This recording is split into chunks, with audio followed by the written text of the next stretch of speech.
Initially, I was there for 16 years, from 1985 to 2001. And I left in 2001, came back in 2009, and left again after Central Bank took over, and we got them through the conversion in 2012. Why'd you leave? Which time? Pick one. Well, the first time, I lived in Imperial, Missouri. I moved to Imperial, Missouri. I initially lived in the city, moved to Imperial, and a job offer came up that was 3 miles from my home. And so that's why I left in 2001. Then I came back in, I think it was 2009.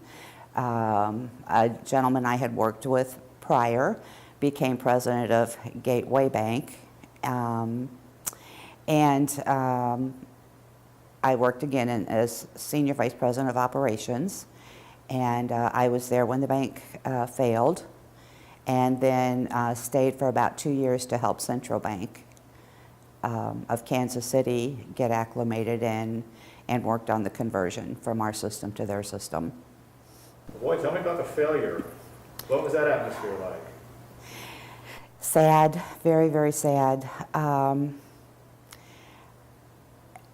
The FDIC was in for one, they sent one person that was there for about a week, so I knew something was going to happen, and I assumed it was failing because I was in charge of bookkeeping, and I knew, what was happening with the money situation.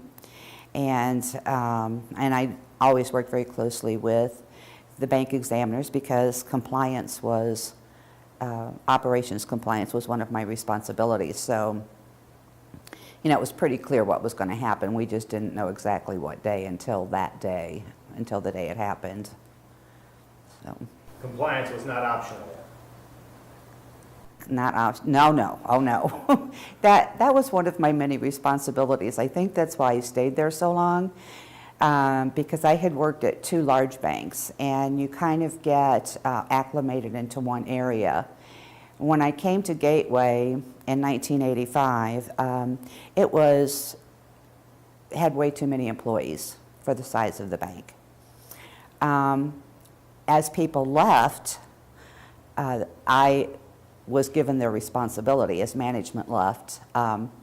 So in the end, I was responsible and managed everything except the loan department.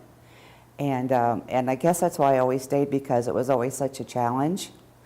Had I been given all that responsibility initially, I probably would have failed, but I got it gradually as people left and was able to learn that aspect of the bank before the next responsibility came along.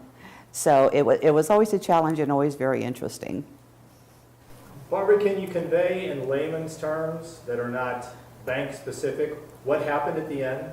There was a lot of bad loans, 1 to 4 family residential loans, and people were making loans to improve the property and rent it out or sell it, and the money was given to these lenders, but the property was not updated. It was abandoned. Some property that was updated and we repossessed had been stripped before we got the keys to the property, or before we got access back. So it was, I would have to say the failure was in 1 to 4 family properties. Well, Barbara, what are some of your personal best experiences at Gateway? Do you have a story or two in particular you'd like to share with us? When we finally got an ATM, to other banks that is not a big deal. We were probably 10 years behind other banks. So when we got our first ATM, that was a big deal to us.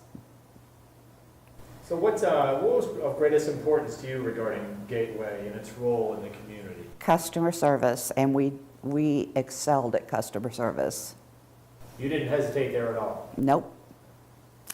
We had a lot of older customers, and they would come in and sit down at the customer service desk, give us a list of what bills they had to pay, And we would go up to the teller line and get the money orders that they needed, and bring them back and help them fill them out and address their envelopes. I mean, that is really above and beyond anything you would expect from any bank. And we didn't have anything else to offer.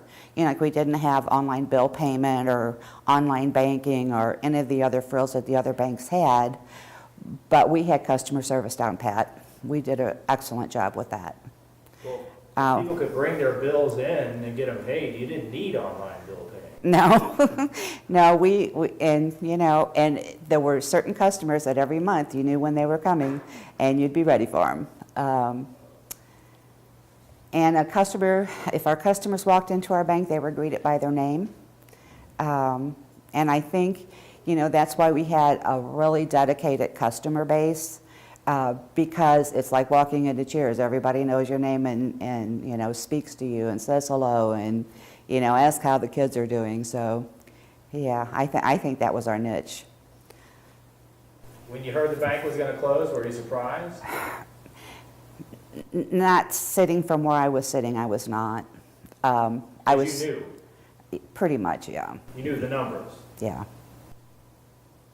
Yeah, and like I said, I worked very closely with the examiners, so you could kind of read between the lines. How'd you feel about that? I was sad. I was very sad, and there just wasn't anything I could do. I mean, you know, it was just hopeless at that point. Every time they came in to do an examination, the numbers got worse and worse and worse because we had to continually decrease our assets because the properties weren't worth what we had them on the books for, and we had to bring their value down, and so it was pretty ugly. Have you heard of St. Louis Community Credit Union? I have. I understand they bought the building where Gateway is, and they're tearing it down and going to start from scratch, which needs to be done. I mean, that's a good move.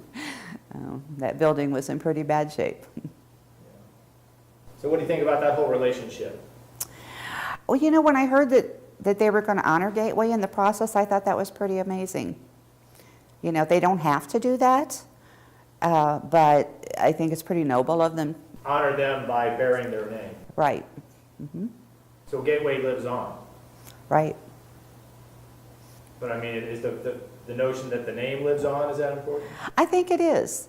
I think it is because, like I said, we didn't have much to offer in the way of electronics like the other banks did, but our customers knew us and we knew them. I think the beginning of the bank is important, you know, that needs to be known about the gentleman that got the bank started with the petitions and gathering up the money, finding the stockholders. You know, there was a lot of pride in the neighborhood and the investors, and I can't recall the exact story that was passed down to me, but I'm sure someone does, probably Lisa Gates, because her father was one of the founders, and I'm sure she has the entire story, front to back. Is that who you mean, though, when you say the gentleman? Well, Clifton Gates was one of them. Right. And there was Dr. Williams, George Montgomery. It's hard to remember everybody. But that group, though. Yeah,